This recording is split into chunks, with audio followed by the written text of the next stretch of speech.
আসসালামু আলাইকুম বন্ধুরা, প্রতিদিনের মতো আবার হাজির হলাম নতুন একটি ভিডিও নিয়ে। আশা করি সকলে ভালো আছেন। আজ আমি আপনাদের সাথে শেয়ার করব রেস্টুরেন্ট স্টাইলে লাচ্চা পরোটা বানানোর রেসিপি। তো পরোটা বানানোর জন্য আমি একটি পাত্রে ময়দা নিয়ে নিয়েছি, ময়দা কিংবা আটা। এটা প্রথমে আমি এই পরোটাটা বানানোর জন্য এই একটি পাত্রে পানি নিয়ে নিয়েছি। পানিটা আমি উষুম গরম করে নেব, হালকা গরম যেটাকে বলে, হাতে যেন সয় এরকম একটু গরম করে নেব। একদম পুরো ঠান্ডা পানিতে গুলা যাবে না, তাহলে এটা আমাদের বানাতে অসুবিধা হবে।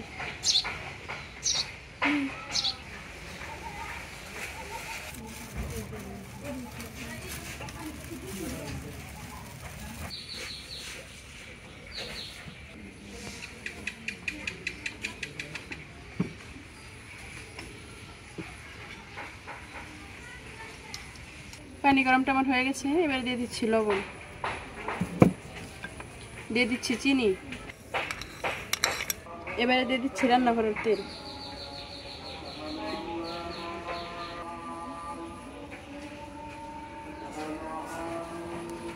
শুকনো হাতে সবগুলো উপকরণ ভালো করে মিশিয়ে নিব। সবগুলো উপকরণ আমার ভালোভাবে মিশানো হয়ে গেছে। যখন এইভাবে জারটাটা এইভাবে মুট করবো, দেখেন দলা হয়ে গেছে, তাহলে বুঝবেন যে তেলের সাথে ময়দাটা ভালোভাবে মিশে গেছে। এবারে দিয়ে দেবো হালকা উষুম গরম পানি।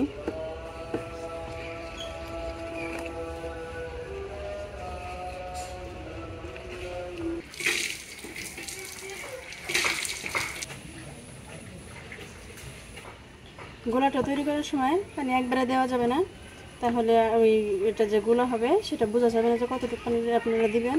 অল্প অল্প করে পানি দিয়ে ভালো করে এটা মাখিয়ে নিতে হবে। আবার একদম টাইটও হবে না, কিংবা একদম আবার পাতলাও হবে না, ঠিক এই যে এরকম আমার গোলাটার মতো হবে। গোলাটা আমি 1 ঘন্টার মতো ঢেকে রেখে দিই।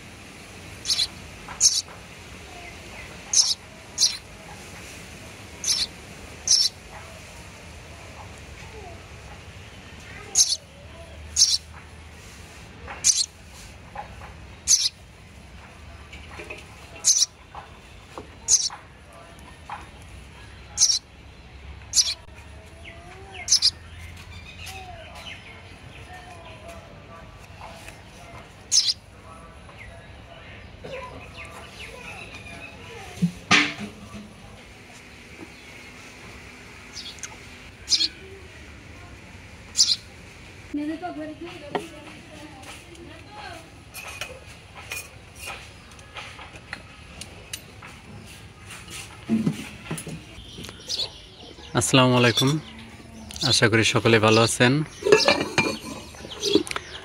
চড়ুই পাখিটা দেখতে পাচ্ছেন, এটা গত 3-4 দিন আগে রাত্রে মাঝরাতে ঝড় বৃষ্টি হয়। ওই সময় পাখির ছানা দুইটা দেখা যায় যে নিচে পড়েছিল। মুস্তাকিম আম কুড়াইতে যায়, পাখি দুইটার বাচ্চাকে দেখে ওরা দুইজন আয়না দেখা যাচ্ছে যে পালতেছে। ছোট যে বাচ্চাটা ছিল ওইটা আমাদের যে বিড়াল আছে, ও এদুরের বাচ্চা ভাইবে ওইটা রেখায় ফেলছে, তাতে দেখা যায় বাচ্চারা অনেক কান্না করছে। তাই বাচ্চাটা আলহামদুলিল্লাহ ভালোই আছে, 2-3 দিনে অনেক বড় হয়েছে। চড়ুই পাখির বাচ্চাটা 2-3 দিন যাবৎ বন্যায় লালন পালন করতেছে, সারাদিনে বারবার খিলানো এগুলা সব ওই করতেছে। এতে দেখা যায় যে কি, যে পাখির যে বাচ্চাটা আছে এটা মুস্তাকিম বা মাওয়া হাতে নিয়ে যদি খেলে, মাঝে যদি দেখা যায় যে বন্যা হাত বাড়াইছে, তাতে দেখা যায় কি যে পাখিটা ওর হাতে চলে যাইতেছে। অর্থাৎ পশু পাখির যে মানুষের প্রতি একটা মায়া মহব্বত বা ভালোবাসা, তা দেখলেই বোঝা যায়। ময়দার গোলাটা দেখা যায় যে 1 ঘন্টা ওটাকে ওইভাবে রাখতে হবে, যার জন্য এই ফাঁকে পাখির বাচ্চাটাকে খাওয়ানো হচ্ছে। আর ওই সুযোগে ভাবলাম যে আপনাদের সাথে পাখির যে গল্পটা আছে এটা আপনাদের সাথে শেয়ার করি। তো গল্পটা কেমন লাগলো তো অবশ্যই কমেন্ট করে জানাবেন। আর আমরা কিছুক্ষণ পরে ফিরে আসবো আপনার ওই লাচ্ছা পরোটা বানানোর রেসিপি যেটা, ওইটা নিয়ে আমাদের সাথেই থাকুন। পাখিটা কিন্তু খুব দুষ্ট, দেখতেছে মা অবস্থা কিন্তু ছোটবেলায় যেমন ওই কয়া কয়া কয়া খাওয়া লাগছে না, খাওয়া নিয়ে কেমন কেমন করে। আজকে ওই ফিটের ভিতরে খুদ মিশাইছি, তো যার জন্য ভালো করে খাইতেছে না, নরম খাবার দেয় ভালো করে খায়।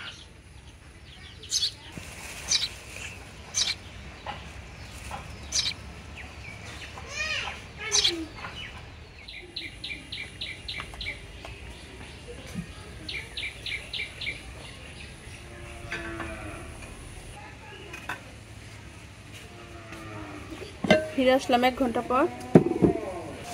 দেখেন গুঁড়োটা কত সুন্দর সফট হয়েছে।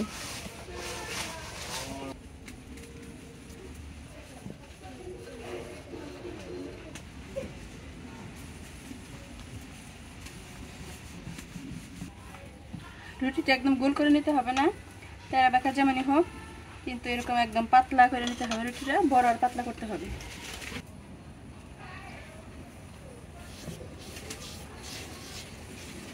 রুটিতে তেলটা ভালোভাবে মিশিয়ে নিয়েছি।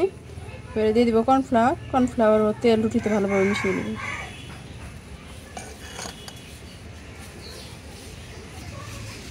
রুটিতে তেল ও কর্নফ্লাওয়ার ভালোভাবে মিশানো হয়ে গেলে পিজা কাটার অথবা ছুরির সাহায্যে চিকন চিকন যতটা সম্ভব একদম চিকন চিকন করে কেটে নিতে হবে।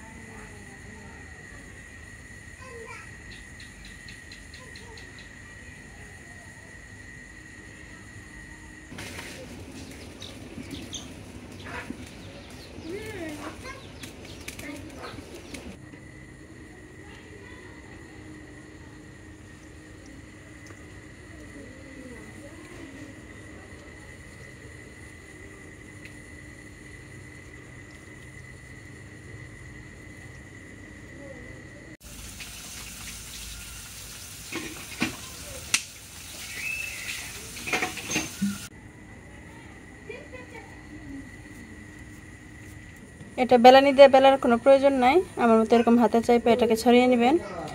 পরোটা ভাজতে আমি আগে তেল দিব না, শুকনো খোলাই পিঠ পিঠ আগে একটু ভালো করে ভেজে নিব।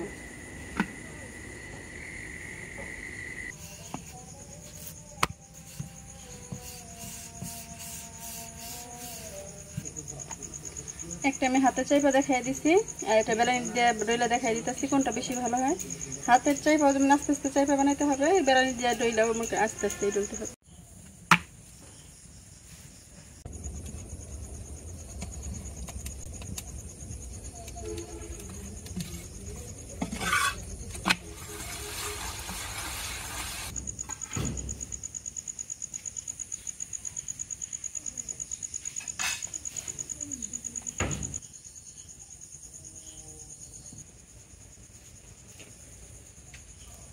আমার লাচ্চা পরোটাগুলো এরকম হয়েছে।